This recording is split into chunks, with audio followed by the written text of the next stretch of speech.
Good evening, everybody, and welcome back to another edition of Spooky Story Tuesdays / Oscar grooming himself obscenely in the background.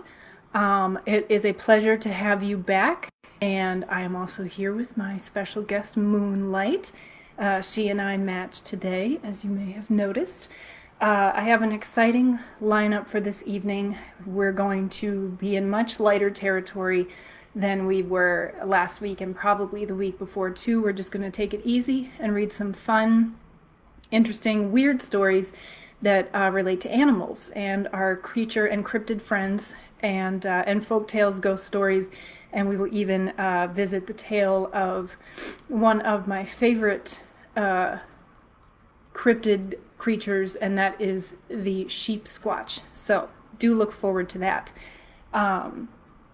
Another thing is I wanted to have an animal theme because I wanted people to come with their questions. If your kiddos have questions about the snakes that they've been meeting, then they should also feel free to ask them anytime, really.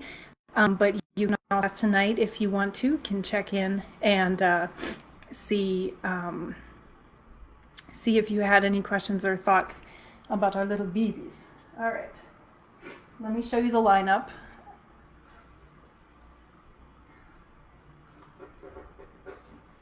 Hi, Oscar, that's your sister. They know each other. Now you can see, as always, my faithful assistant Oscar in the background, who will be grooming himself throughout the evening, I'm sure. All right, so one of the stories we're going to share is going to be from the Graveyards of Chicago book from Ursula Bielski and Matt Huckey. I think that's how you pronounce his name, but if not, someone please correct me. We're just going to read about Woodlawn Memorial Park, which is tangentially related to an animal type of ghost story here in Chicago, and you'll see when we get to that. We're going to read from Goatman, Flesh or Folklore. This is a book that I told us about, I think back in week 1. I recommended it as some interesting light reading, and I chose the story tonight, Sheep Squatch, for us to enjoy, if nothing else for the name alone. And then I have a smattering of offerings from everyone's favorite Scary Stories books with some of their animal-related themes and folk tales, and we'll get into that as well. All right. So, sorry. I am now dealing with some sinus issues and migraine issues because it's that special time of year. And I also want to stop and have a word from our sponsors. There are a couple of really cool other Facebook Live opportunities that I don't want you guys to miss out on from people that I know and love who are also doing really cool things. If you're looking for more awesome scary stories, tomorrow, Wednesday, and every Wednesday, you can tune in to Scott Marcus's Facebook Live sessions at facebook.com/What's Your Ghost Story. And that's obviously what's without the apostrophe. Tomorrow he's going to be talking about some haunted sites in Arizona and New Mexico. And then at 6:30 tomorrow, you can tune into facebook.com/Haunted Galena. Galena is one of my favorite places in Illinois to hear all about their oldest and most actively haunted house. So I definitely wanted to share that with you. Make sure that you are able to tune into that. And I apologize again for the fact that I'm a little tiny bit under the weather.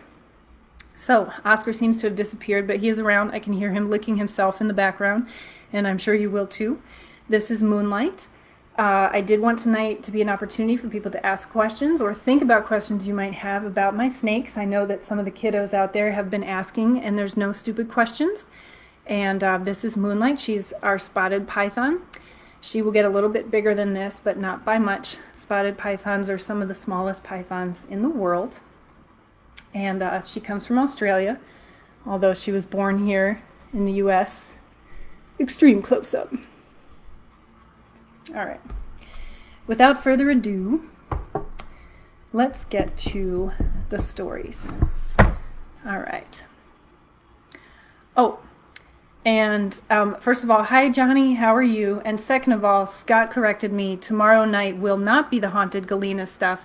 That's going to be on Friday. Friday at 6:30 p.m. You can tune into facebook.com/hauntedgalena for awesome scary stories. And tomorrow you can tune into facebook.com/what's your ghost story. Don't include an apostrophe for Scott Marcus and his awesome storytelling. All right, let's see if I can do this. Double fisting here with a snake and a book in both hands. Uh-oh. I'm going to knock that over. You can see my little tissue box rig here. It's like behind the scenes at Disney World. All right.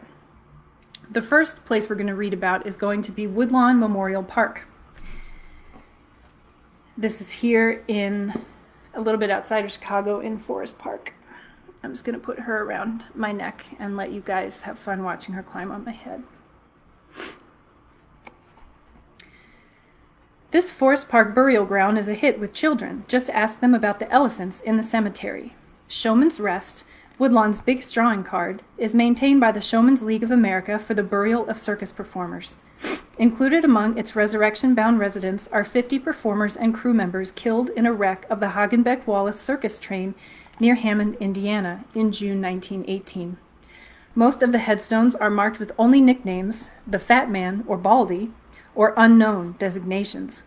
Drawing the curious to this spot are 5 spectacularly somber stone elephants, their trunks lowered as if in mourning, testimony to an unfounded legend that tells of the animals rescuing victims from the deadly fire that consumed most of the train wreck's victims. Now, I'll show you these cute little pictures here that are in the book. You can see one of the elephants in the background here. And this is a great thing to follow up on later if you're interested. And the reason why I picked this is not just because of the elephant statues, but also because there was an old tale in Chicago that if you would hang out around there, you could sometimes hear the sounds of elephants as if there were the ghosts of the elephants that died in the train wreck. And then people would say, well, no, that's a silly tale because Brookfield Zoo is super close by, so of course you can hear the elephants because it's only a few miles away and you can hear the elephants from the zoo. But Brookfield Zoo doesn't have any elephants. Dun dun dun! So that sort of adds an extra layer to it. I have heard that the story's not true, but then again, if one person went to Showman's Rest and did hear elephants, then it's a ghost story. It becomes a legend. So I felt that was interesting to share with you, and also something to follow up on for your personal research for Chicago-related ghost lore if you are from the Chicago area. So for those of you who are just joining, tonight's theme is animals. We're going to keep it light. The last couple of weeks have been a little heavier and more cerebral. So we're going to move on now to Goatman, Flesh or Folklore, and read all about our friend from West Virginia, the sheep squatch. Hold on to your seats, everybody. Okay. Since the 1990s, something that very much matches the descriptions of the sheepman of Waterford and the strange monster of Big Valley has allegedly called the mountainous terrain of West Virginia home. Could they all be the same creature? Kurt McCoy's fascinating and chill-inducing book, White Things, West Virginia's Weird White Monsters, insert your own joke there, is how I first became aware of the latest creature to join the Goatman pantheon, West Virginia's farcically named Sheep Squatch. McCoy's book credits a woman identified only as Tess as the first person to report the monster. According to Tess, her encounter occurred a few years ago on a road trip through Point Pleasant in Mason County. The sighting was originally published at Jonathan Moore's WestVirginiaGhosts.com, that's WVGhosts.com, in July of 2004, which likely places the sighting from sometime in the mid or late 1900s. Tess and a carload of her girlfriends were returning from a trip to Huntington en route to Charleston, West Virginia one snowy afternoon. As the car rounded a curve in a wooded area near Arbuckle, the woman glanced to her left. Standing roughly 1 foot from her driver's side window was a huge, white-furred, Bigfoot-like animal. The passengers began screaming, But Tess was so curious she put the car in reverse to get a second look at the creature. Before the animal turned and fled, she noted that it had a face like a sheep, complete with ram-like horns. It stood upright and had dog-like feet rather than hooves. Tess noted that she's not been drinking, and until that moment had been a skeptic regarding all things Fortean. During the years after the encounter, she and her friends began affectionately calling the animal Sheep Squatch. While I applaud anyone willing to come forward with such a bizarre experience, I do wish that they'd concocted a more dignified name for such a fascinating new creature. If town of Point Pleasant sounds familiar to you, it should. The town was home to arguably the most infamous and bizarre rash of monster sightings in American history. From the winter of 1966 until the winter of 1967, the town was terrorized by a moth-winged humanoid with glowing red eyes called Mothman. The monster was rumored to live in an abandoned World War II munitions plant nicknamed the TNT. The affair climaxed on December of 1967 when Mothman was seen atop the Silver Bridge just before it collapsed, killing 46 people. The Mothman saga was popularized by John Keel's 1975 Fortean classic, The Mothman Prophecies. In 2002, a movie by the same name was released starring Richard Gere. While Mothman sightings have only been reported sporadically since that fateful afternoon in 1967, a gaggle of strange entities are still rumored to prowl the TNT, including Sheep Squatch. Sheep Squatch's TNT debut is recounted in White Things.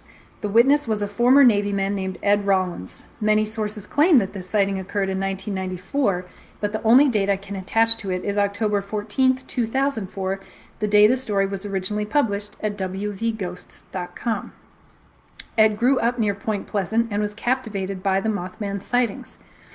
After leaving the military, he began conducting his own research. He would make frequent visits to the TNT area. Rollins was walking along a creek bank near Bethel Church Road when he saw the animal. The thing broke the tree line by the creek and began to drink. It was huge, walked on all fours, and was covered in dirty brownish-yellow matted fur. Its head was long and pointed like a dog's, and it had small front paws. The animal had large, single-pointed horns like a juvenile goat's. Most peculiar, the animal reeked of sulfur. Rollins didn't attribute this to some demonic quality. Rather, he believed the smell could have been caused by polluted water from the gunpowder once manufactured at the TNT. After several minutes, the animal finished drinking, crossed the stream, and moved out of sight. Rollins quickly fled back to his car. McCoy's book chronicles various other weird white monster sightings in the nearby counties of Putnam, Kanawha, and Boone that other writers have since lumped into the sheep squatch category despite a complete lack of horns or other sheep-like qualities. It appears that the term sheep squatch is becoming a catch-all classification for any weird white monster. Insert your own joke there. I feel bad for weird white monsters everywhere. I don't. But while the animals that Tess and Rollins each described both had sheep-like characteristics, they also sounded like two entirely different species. In fact, most of the creatures in McCoy's book have few shared traits beyond their lack of color. White Things is a menagerie of strange white creatures of nearly every sort. Some are Bigfoot-like, while others sound like monstrous canines or polar bears. While the book is a compelling and entertaining collection of encounters, it's a cryptozoologist's nightmare. While the animals vary in description, they range in size from 2 feet high to being taller than the tallest man. Some are bipeds, others quadrupeds, and still others have 6 or more legs. Beyond the staggering amount of unknown animals that it describes stalking the woods of West Virginia, many of the stories have an unsettling supernatural element that places them outside the realm of cryptozoology. These entities are often vicious toward humans and livestock alike, vanish seemingly at will, have an affinity for cemeteries, and some seem impervious to physical harm. Stranger still, well, snake is on the lamb. There she goes. There's her tail. Some of these creatures have the ability to cause their prey to hallucinate. One witness, who thought he was mortally wounded by one of these creatures, found that his wounds vanished along with the attacking creature. This sounds a bit like hypnosis to me, one of the Pope Lick Monster's many alleged talents over in Louisville, Kentucky. And that's Pope Lick Monster. That's another interesting creature to Google if you have the time. A supernatural explanation is appealing, however. McCoy himself openly acknowledges the folkloric quality of many of the stories and eloquently demonstrates how even the most mundane of unexplained experiences can become exceedingly fantastic upon subsequent retellings with just a few minor subconscious alterations. Sheep Squatch first received national attention on March 24, 2013, when the Destination America TV show Monsters and Mysteries of America dedicated an entire segment to the creature in its debut episode. The incident focused on the disturbing experiences of two young hunters named Dakota Cheeks and Ricky Joyce during July 2004. The incidents occurred in Breckinridge County, Kentucky, more than 300 miles to the west of Point Pleasant, West Virginia. I lost my place. While hunting, the young men discovered one of their dogs lying dead with a broken neck. That night, the two were rocked awake as something violently shook their camper. Determined to kill the violent thing, the two fled to Ricky's grandparents' cabin for additional ammunition. They soon discovered the animal in an open field just beyond a cemetery. Dakota described the animal as huge and white, 9 feet tall when it stood fully erect. It had long arms with clawed hands, but it held them up and close to its body, similarly to a kangaroo holding up its forepaws. The creature charged the two. They fired on it and fled back to the cabin. They returned to the field the next day, but failed to find the carcass. It seems the Kentucky version of Sheep Squatch shares the West Virginia weird white monster's invulnerability as well as their love of graveyards. One intriguing coincidence I've noticed is that many of these weird white monsters, such as Sheep Squatch, are observed in locations on or near the Ohio River. Kentucky's Jefferson, Breckinridge, and Mason counties are all located on the banks of the Ohio, as is Point Pleasant in Mason County, West Virginia. In both 2009 and 2012, advocacy group Environment America conducted studies revealing the Ohio to have the most polluted discharge of any American river. The 2012 study warned that one of the many chemicals being dumped into the Ohio is a cancer-causing solvent used in dry cleaning called tetrachloroethylene. Could these animals be mutations caused by years of industrial pollution? I've hardly the credentials to make such a claim, nor would mutation explain the supernatural qualities many of the animals seemingly exhibit. However, I'm going to be drinking bottled water the next time I pass through the area, just to be safe. So that, friends, was the Sheep Squatch chapter from the book Goat Man Flesh or Folklore by J. Nathan Couch. This is actually a really interesting and fascinating book. He did a lot of research on goat man legends from around the United States, and I highly recommend it. I'm going to get tissue from my little tissue rig. You all have to forgive me. This is my least glamorous Spooky Story Tuesdays so far, because I am a little tiny bit under the weather. So please do bear with me. Tonight's theme is animals, and I do have a snake here. She is resting next to the computer. She has not escaped. And I was hoping that if people had questions about my snakes or any of the animals that they have met so far throughout their time tuning in, and Oscar is back there resting now that he's done the grooming portion of his evening. If you have questions, let me know. I know your kiddos are curious. All of the snakes will continue to make appearances throughout the time that we do our Spooky Story Tuesday sessions.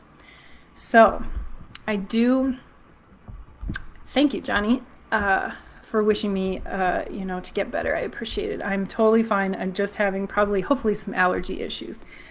It's also migraine season. Raise your hand if you feel like you're on the verge of a migraine or you've already had one. So the rest of my offerings for the evening are all going to come from everybody's favorite collection of Scary Stories books.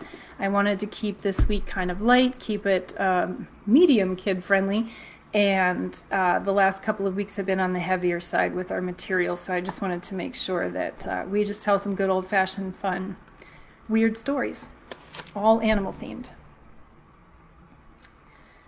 All right, we're going to read the story Alligators. A young woman in town married a man from another part of the country. He was a nice fellow, and they got along pretty well together. There was only one problem. Every night he'd go swimming in the river. Sometimes he would be gone all night long, and she would complain about how lonely she was. This couple had 2 young sons. As soon as the boys could walk, their father began to teach them how to swim, and when they got to be old enough, he took them swimming in the river at night. Often they would stay there all night long, and the young woman would stay home all by herself. After a while, she began to act in a strange way. At least, that is what the neighbors said. Uh-oh. JP. Snake is escaping. Oh. Stand by, folks. Where is she? Oh, she's on the windowsill. I'll take her. Okay. Whoop. All right, everybody say hi to Moonlight one more time. She's getting the restlessness. At least you got a nice, thank you, babe. Got a nice view of Oscar back there. Okay. And now I lost my place. Tonight is just not my night, you guys. And then I'll answer your questions, because I do see them coming in. Am I crazy? Where did I put the book? This has got to be it. Page 45. This is it. We're back in action. Okay. After a while, she began to act in a strange way. At least that is what the neighbors said. She told them that her husband was turning into an alligator and that he was trying to turn the boys into alligators too. Everybody told her there was nothing wrong with a man taking his son swimming. That was a natural thing to do. And when it came to alligators, there just weren't any nearby. Everybody knew that. Early one morning, the young woman came running into town from the direction of the river. She was soaking wet. She said a big alligator and 2 little alligators had pulled her in and had tried to get her to eat a raw fish. They were her husband and her sons, she said, and they wanted her to live with them, but she had gotten away. Her doctor decided she had lost her mind, and he put her in the hospital for a while. After that, nobody saw her husband and boys again. They just disappeared. But now and then a fisherman would tell about seeing alligators in the river at night. Usually, it was 1 big alligator and 2 small ones. But people said they were just making it up. Everybody knows there aren't any alligators around here. Let's get that nice and close. Whoa. Extreme close up. All right. I will answer some of your questions. Colleen. Sienna would like to know where Pepper is. Pepper is in his house right now. He will be the last week's special guest. So the last week of May, he will make an appearance again. And they just ate the other night, so they need a couple of days to calm down and digest. And Moonlight pooped first, so that's why she got to come out first tonight, so that we know that we wouldn't hurt her tummy and upset her stomach, and that she wouldn't poop on us. And are your snakes generally docile? Yes, they are. So all of these snakes get handled by kiddos, and they go around to schools, and we take them to the nature museum.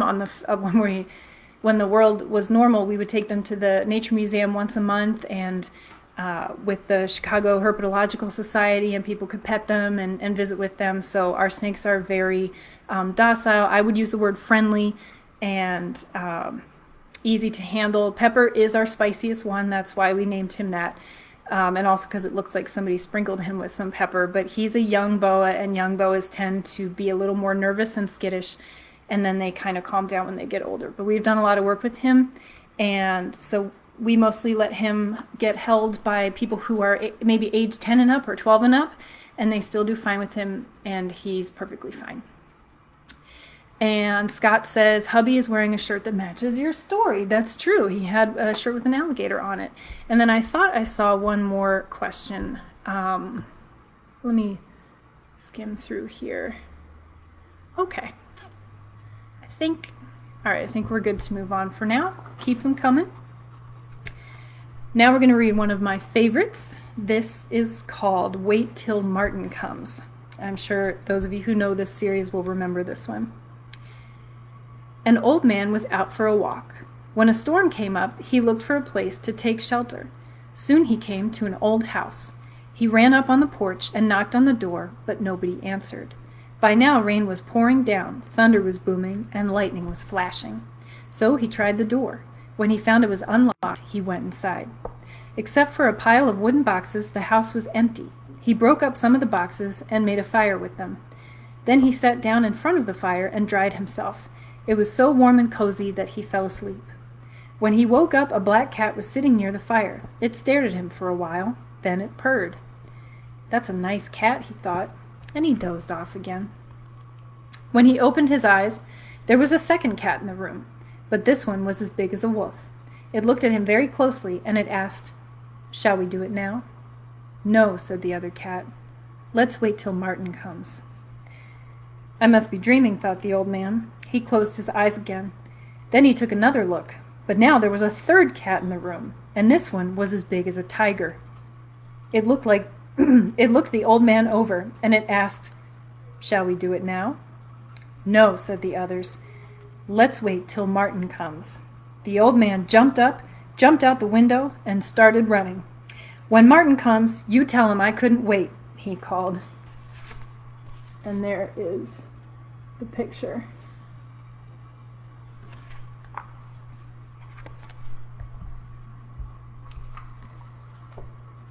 All right. Now we're going to read two different versions of a story called The Black Dog. Black dog folktales are common in American and British folklore, and so I think we'll see two different sides of a similar kind of folktale. Did I mention that I have some wine? Oh boy. All right. The Little Black Dog, and here we start with this fantastic illustration. Billy Mansfield said that a little black dog followed him wherever he went, but he was the only one who saw it, so people thought he was kind of crazy. To drive the dog away, Billy was always hollering at it, throwing rocks at it, but the dog always came back. The first time Billy saw that dog was the day he fought Silas Burton. Billy was just a young man then, but the Burtons and Billy's family had been feuding for years. When Billy saw Silas riding toward him, he went for his gun, and Burton went for his. But Billy fired first. He hit Burton in the back, knocking him from his horse. Burton's horse ran off, and his gun fell where he couldn't reach it. He lay there on the ground, pleading with Billy not to kill him. But Billy killed him anyway. Burton's little black dog was with him when he was shot. The dog kept licking Burton's face and barking and snarling at Billy. In his anger, Billy killed the dog too. There wasn't much law enforcement in those days, so Billy wasn't arrested. But all that night he heard Burton's dog outside his cabin, scratching on his door and barking to be let in. "I'm imagining this," Billy said to himself. "I shot that dog. It's dead." But the next morning, Billy saw the dog. It was waiting for him outside. From then on, there was not a day when he didn't see it, and there wasn't a night when he didn't hear it scratching on his door, barking to be let in. From then on, Billy was always finding black dog hairs on the sofa, on the floor, in his bed, even in his food. And the house and the yard stank of dog. That's what Billy said. Whenever somebody told him there wasn't any dog to see, he'd say, "Maybe you don't see it, but I do, and I'm not any crazier than you are." Things went on like that for many years. Then one morning in the middle of the winter, the neighbors didn't see any smoke coming out of Billy's chimney. When they went over to check, Billy wasn't there. A day or so later, they found his body lying in the snow in a field in back of his cabin. Billy had plenty of enemies, and at first it seemed like somebody might have killed him, but there wasn't a mark on his body, and there weren't any footprints out there except for Billy's. The doctor said Billy probably died of old age, but there was something odd about his death. When the neighbors found Billy, there were black dog hairs on his clothes. There were even a few on his face. It smelled like a dog had been out there, yet no one had seen a dog anywhere. All right, so that was from More Scary Stories, and then we had Scary Stories. Now we're going to go to Scary Stories 3. Let me blow my nose again. Thank you for bearing with me. It's that time. All right. So, as promised, this one is also called Just the Black Dog.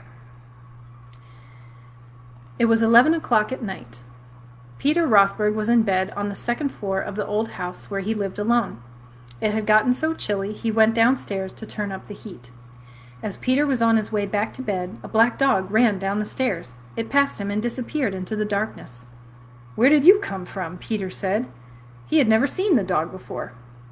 He turned on all the lights and looked in every room. He could not find the dog anywhere. He went outside and brought in the 2 watchdogs he kept in the backyard, but they acted as if they were the only dogs in the house. The next night, again at 11 o'clock, Peter was in his bedroom. He heard what sounded like a dog walking around in the room above him. He dashed upstairs and threw open the door. The room was empty. He looked under the bed. He looked in the closet. Nothing. But when he got back to his bedroom, he heard a dog running down the stairs. It was the black dog. He tried to follow it, but again he could not find where it had gone. From then on, every night at 11, Peter heard the dog walking in the room above him. The room was always empty, but after he left, the dog would come out of hiding, run down the stairs, and disappear. One night Peter's neighbor waited with him for the dog. At the usual time they heard it above them. Then they heard it on the stairs. When they went out into the hall, it was standing at the foot of the stairs, looking up at them. The neighbor whistled, and the dog wagged its tail. Then it was gone. Things went on this way until the night Peter decided to bring his watchdogs into the house again. Maybe this time they would find the black dog and drive it away. Just before 11, he took them up to his bedroom and left the door open. Then he heard the black dog moving around above him. His dogs pricked up their ears and ran to the door. Suddenly, they bared their teeth and snarled and backed away. Peter could not see the black dog or hear it, but he was sure that it had entered his room. His dogs barked and snapped. They darted forward nervously, then backed away again. Suddenly, one of them yelped. It began bleeding, then dropped to the floor, its neck torn open. A minute later, it was dead. Peter's other dog backed into a corner, whimpering. Then everything was still. The next night, Peter's neighbor came back with a pistol. Again, they waited in his bedroom. At 11 o'clock, the black dog came down the stairs. As before, it looked up at them and wagged its tail. When they started toward it with the pistol, it growled and disappeared. That was the last Peter ever saw of the black dog.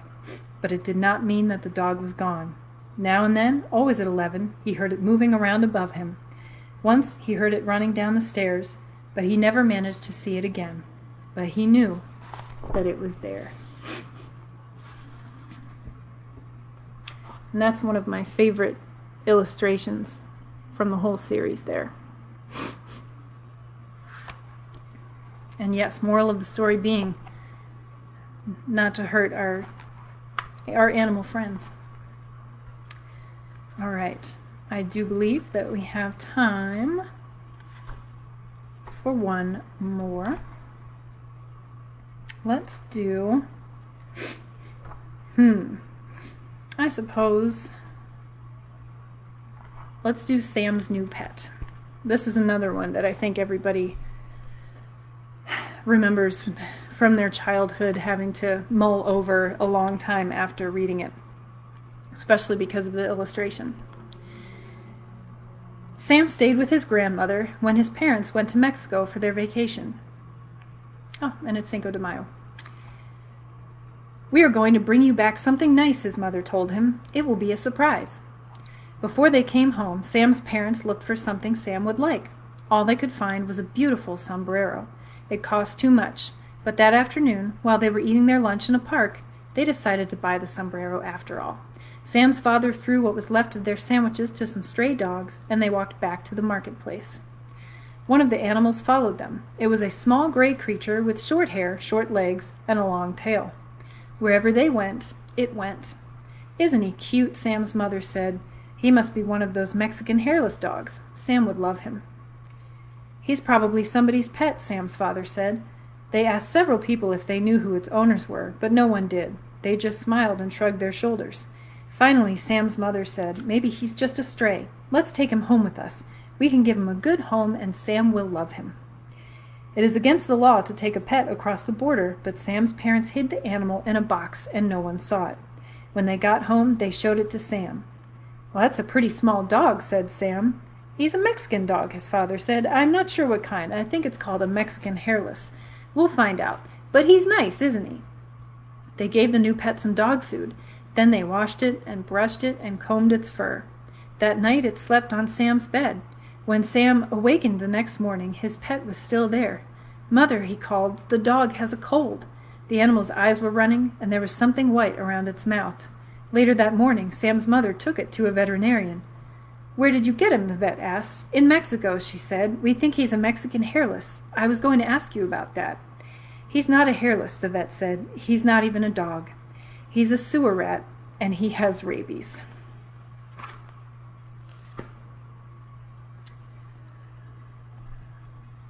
There you have it, folks. More light reading brought to you by me, Amelia Cotter, on Spooky Story Tuesdays. So, that is all I have for us tonight. And if you have any more questions about the animals, please feel free to let me know. If all goes according to plan, next week's special guest will be Miles again. So he's the corn snake. He's the big, beautiful, orange patterned one. And but anytime you have any questions about the creatures, do not hesitate to ask. So we do love our babies. Adopt, don't shop.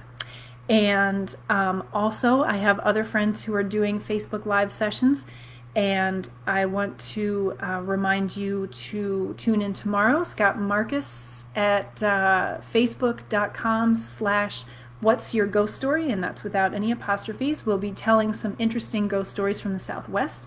And then on Friday, facebook.com/I believe Haunted Galena. We'll also be doing, so the Haunted Galena Ghost Tours, yes, we'll also be doing their Facebook Live sessions with ghost storytelling about Galena's most haunted house. And Galena is one of my most favorite places in Illinois. Next week's theme is going to be family for us here at the, let me remember my own name, Spooky Story Tuesdays.